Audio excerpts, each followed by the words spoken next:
जब हमारे वैज्ञानिकों ने यह पता लगाने की कोशिश की कि आखिर ये ब्रह्मांड कहाँ से आया और कैसे आया, तब उन्हें उनका जवाब द बिग बैंग थ्योरी के रूप में मिला, जिसमें बिग बैंग थ्योरी का कहना है कि इस पूरे यूनिवर्स का जन्म एक छोटे बिंदु में बहुत बड़े विस्फोट के कारण हुआ है और जन्म के बाद से हमारा यूनिवर्स का विस्तार होना शुरू हो गया और अब तक यह लगातार फैलता जा रहा है। बिग बैंग थ्योरी बताती कि जन्म के समय पूरे यूनिवर्स का तापमान काफ़ी ज़्यादा था, आसपास केवल गैस और डस्ट के बादल थे। और बाद में जब यूनिवर्स का तापमान थोड़ा ठंडा होने लगा, तब उसमें पार्टिकल्स का निर्माण होना शुरू हो गया और एटम्स अस्तित्व में आए और कई लाख करोड़ साल बाद गैलेक्सी का निर्माण हो गया और उन गैलेक्सी में भी लाखों करोड़ों साल बाद ग्रह तारों का निर्माण हुआ और इसी तरह कुछ बिलियन साल बाद हमारा सोलर सिस्टम भी अस्तित्व में आया, जिसमें हमारी पृथ्वी का निर्माण हो रहा था और आज हम इस पृथ्वी पर जीवित हैं। बिग बैंग थ्योरी एक साइंटिफिक थ्योरी है जो साइंटिफिक पैमानों पर कई बार सही साबित हो चुकी है और आज के समय में पूरी साइंटिफिक कम्युनिटी यही मानती है कि ब्रह्मांड का जन्म बिग बैंग से हुआ था।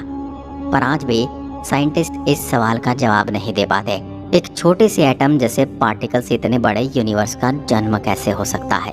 तो उसमें भी सबसे बड़ा सवाल है कि एक छोटा सा पार्टिकल आखिर क्या था जिसके अंदर इतनी ज़्यादा ऊर्जा विद्यमान थी और वह कहाँ से आया था। वैसे वैज्ञानिक लगातार कई थ्योरी के माध्यम से यह सवाल का जवाब भी देने की कोशिश कर रहे हैं, पर अभी तक उनकी यह सभी कोशिशें सफल नहीं रही हैं। पर यह तो सिर्फ साइंटिफिक कम्युनिटी की बात है। हमारी इस पूरी दुनिया में ऐसे कई धर्म हैं जो ब्रह्मांड के जन्म को विज्ञान से नहीं बल्कि धर्म और भगवान से जोड़कर देखते हैं, जिनके अनुसार इस पूरे ब्रह्मांड का जन्म भगवान के द्वारा हुआ है। आज के समय में दुनिया भर में 4000 से ज़्यादा रिलीजन मौजूद हैं जिनके अपने विश्वास हैं और लगभग सभी धर्मों के अलग अलग तरह के ब्रह्मांड के जन्म के कारण बताए जाते हैं। पर आज के इस वीडियो में हम दुनिया के सबसे पुराने धर्मों में से एक हिंदू धर्म में बताए गए यूनिवर्स के जन्म को समझेंगे और देखेंगे कि आखिर हिंदू धर्म में हमारे यूनिवर्स के जन्म को किस तरह से बताया गया है। दोस्तों, हिंदू धर्म में जिस तरह से ब्रह्मांड के जन्म को बताया गया है, यह कोई साइंटिफिक थ्योरी या कॉन्सेप्ट तो नहीं है। यह बस हिंदू धर्म के पुराने धर्म ग्रंथों में लिखी हुई यूनिवर्स के जन्म की कुछ बातें हैं जिनके बारे में आज हम विस्तार से जानेंगे। इसलिए इन पर विश्वास करना न करना आपकी इच्छा पर निर्भर करता है।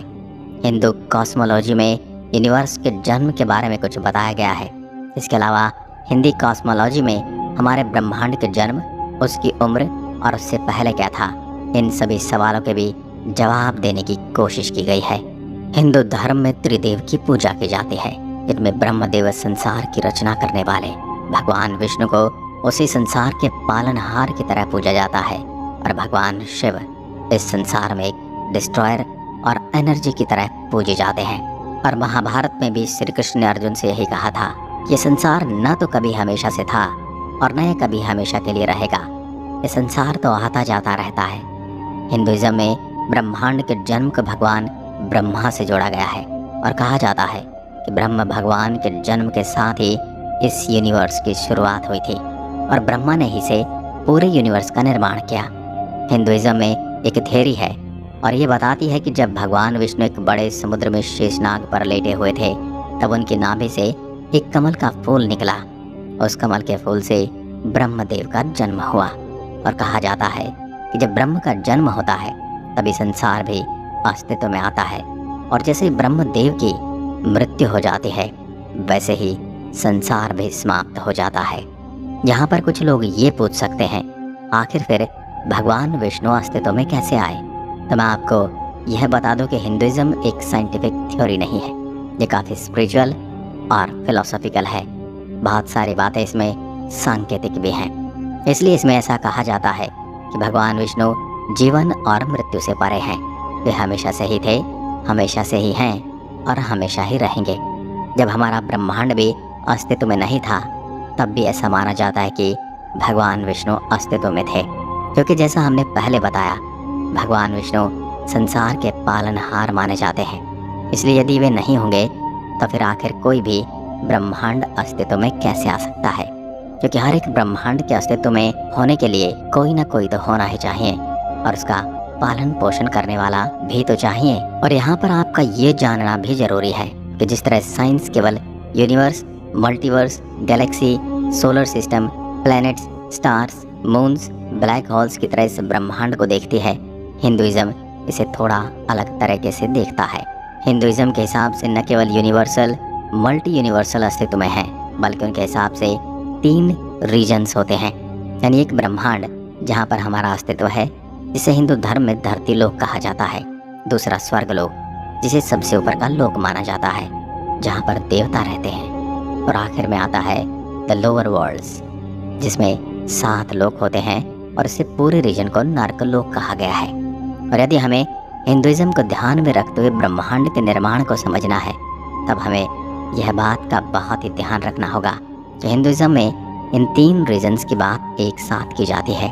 क्योंकि हिंदुइज्म में ऐसा भी माना जाता है धरती लोक काफ़ी मटेरियलिस्टिक होता है, जहाँ पर एक जीव अपने कर्म करता है और उसकी मृत्यु के बाद इन्हीं कर्मों के फल पाने के लिए उसे या तो स्वर्ग मिलता है या फिर नर्क। अब चलिए इसी ब्रह्मांड के निर्माण को हिंदुइज्म के हिसाब से और भी गहराई से समझते हैं। हिंदुइज्म में यूनिवर्स के क्रिएशन के बारे में काफ़ी कुछ लिखा है। इस विषय में ऐसी कोई एक कहानी नहीं बल्कि कई कहानियाँ हैं जो ये बताती कि ब्रह्मांड का निर्माण कैसे हुआ। वेदों में, उपनिषदों में, पुराणों में भी इस विषय पर काफ़ी चर्चा की गई है और काफ़ी कहानियाँ भी बताई जाती हैं। साथ ही हिंदुइज्म के हिसाब से जिस ब्रह्मांड में आज हम रह रहे हैं, वह कोई पहला या आखिरी ब्रह्मांड नहीं है। इसके पहले भी न जाने कितने ब्रह्मांड अस्तित्व में आए और इनका विनाश हो गया, और इस ब्रह्मांड का भी एक समय विनाश हो जाएगा। और इसके बाद भी कई ब्रह्मांड जन्म लेंगे और अंत में उनका भी विनाश हो जाएगा। तैत्तिरीय उपनिषद में ऐसा कहा गया है कि भगवान विष्णु के नाभि से जब कमल का फूल निकला, तब उससे ब्रह्मदेव का जन्म हुआ, जैसे कि हमने आपको पहले बताया। और फिर भगवान विष्णु के ही कहने पर ब्रह्मदेव ने ब्रह्मांड का निर्माण किया, और साथ ही इन्होंने पहले मनुष्य को भी अस्तित्व में लाया, जिसका नाम था मनु। और साथ ही हमारा ब्रह्मांड एक अकेला ब्रह्मांड नहीं है जो अस्तित्व में है। इसके साथ न जाने और कितने ब्रह्मांड एक साथ अस्तित्व में होते हैं। ऐसा भी कहा जाता है हर समय कोई न कोई नए ब्रह्मांड का निर्माण होता रहता है और कोई न कोई ब्रह्मांड का अंत भी हो रहा होता है। और इसलिए हिंदुइज्म में मल्टीवर्स थ्योरी को माना जाता है। साथ ही कुछ चित्रों में भी ऐसा दिखाया जाता है कि भगवान विष्णु के आगे पीछे कई बुलबुले हैं, जिनमें है बुलबुले अलग अलग ब्रह्मांड को दर्शाते हैं, यानी वे मल्टी यूनिवर्स को दर्शाते हैं। और ऐसा कहा जाता है एक ब्रह्मांड के बनने से उसके अंत तक का जो समय है वह केवल भगवान विष्णु की एक सांस के बराबर है। यानी जब वे सांस छोड़ते हैं तो हजारों ब्रह्मांड का निर्माण होता है और हर एक ब्रह्मांड में एक ब्रह्मदेव का जन्म होता है। लेकिन जब वह सांस अपने अंदर वापस खींचते हैं, तब उसी प्रकार हजारों ब्रह्मांड का भी अंत हो जाता है। अब आप ये बात समझ गए होंगे कि हिंदुइज्म के हिसाब से जिस ब्रह्मांड में हम रह रहे हैं उसका भी एक दिन अंत होगा। यानी जब तक इस ब्रह्मांड के ब्रह्मदेव जीवित हैं, तब तक यह ब्रह्मांड भी अस्तित्व में रहेगा। और क्या आप जानते हैं ब्रह्मदेव का जीवन केवल 100 वर्ष का होता है। और कहा जाता है कि हम ब्रह्मदेव के जीवन के 51वें वर्ष के पहले दिन में हैं, और साथ ही है कलयुग का पहला भाग है। हम जानते हैं कि आपके मन में इसको लेकर कुछ सवाल आए होंगे, जिनका जवाब हम आपको आने वाली जानकारी के अंत में देंगे, क्योंकि आगे आने वाली जानकारी ही आपके सवालों का जवाब देगी। हिंदू मान्यताओं के अनुसार ये 4 युग होते हैं: सतयुग, त्रेता युग, द्वापर युग और कलयुग। इन चारों को एक साथ एक महायुग भी कहा जाता है। कलयुग 4,32,000 वर्ष लंबा है। द्वापर युग इससे दोगुना था, यानी कि 8,64,000। इसी प्रकार त्रेता युग द्वापर युग से ज़्यादा लंबा था और वे 12,96,000 वर्ष लंबा था। और सतयुग सबसे लंबा युग रहा है, यानी वह 17,28,000 वर्ष लंबा था। और यदि हम इन चारों युगों की लंबाई को एक साथ गुणा कर दें, तब हमें पता चलेगा कि एक महायुग कितना लंबा होता है। यानी एक महायुग 43,20,000 वर्ष लंबा होता है। और क्या आप जानते हैं हिंदुइज्म में महायुग के बाद जो बड़ी टर्म आती है उसे मनवंतर कहा जाता है। और माना जाता है एक मनवंतर में 71 महायुग होते हैं, यानी एक मनवंतर 30 करोड़ 67 लाख 20 हजार वर्ष लंबा होता है। लेकिन यह गिनती अभी भी यहीं पर खत्म नहीं होती। इसके बाद आता है कल्पा, और कहा जाता है कि एक कल्प में 14 मनवंतर होते हैं, यानी यह लगभग 1000 महायुग जितना लंबा होता है। और एक कल्प 4.32 बिलियन वर्ष जितना लंबा होता है। जैसा कि हमने आपको पहले बताया, ब्रह्मदेव का जीवन लगभग 100 वर्ष का होता है। तब आपके मन में ये सवाल जरूर आया होगा, आखिर यह समय तो काफ़ी छोटा है और ब्रह्मांड तो काफ़ी लाखों करोड़ों साल से अस्तित्व में है।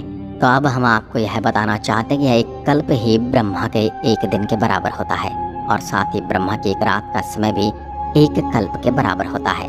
यानी ब्रह्मदेव के 24 घंटे 2 कल्प के बराबर होते हैं। यानी ब्रह्म एक महीना जो 30 दिन के बराबर है, वही एक महीना 60 कल्पों के बराबर हो जाता है। और ब्रह्म के एक वर्ष में 12 महीने होते हैं। और जैसे कि हमने आपको बताया, ब्रह्म का जीवन 100 वर्ष का होता है। अब आप खुद ही अनुमान लगा लीजिए कि आखिर यह कितना बड़ा होगा। और यदि हम इसे गुणा करें तो ब्रह्मदेव के 100 वर्ष हमारे 311.04 ट्रिलियन वर्षों के बराबर हैं।